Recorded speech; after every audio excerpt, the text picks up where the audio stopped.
Саламатсыздар ма, құрметті көрермендер? Ең соңғы жаңалықтарды алғашқылар қатарында білгіңіз келсе, біздің арнамызға жазылуды және де бір ғана лайк түймесін басуды ұмытпаңыз. Лайк басқан қолдарыңыз Кабатулланың қабырғаларын ұстасын. Бірінші қыркүйектен бастап ағылшын тілі оқытылмайды.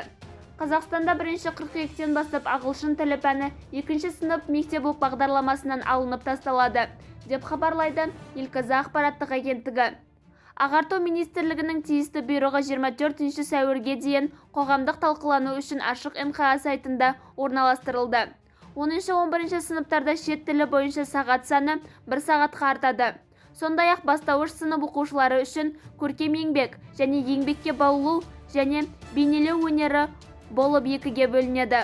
Осы уақытқа дейін қазақ, орыс және ағылшын тілдері 1-ші сыныптан бастап міндетті пәндер болып оқытылып келген. Бізді бақылауды жалғастырыңыз. Арнамызға жазылып, бір ғана лайк түймесін басуды ұмытпаңыз. Сау саламат болыңыз.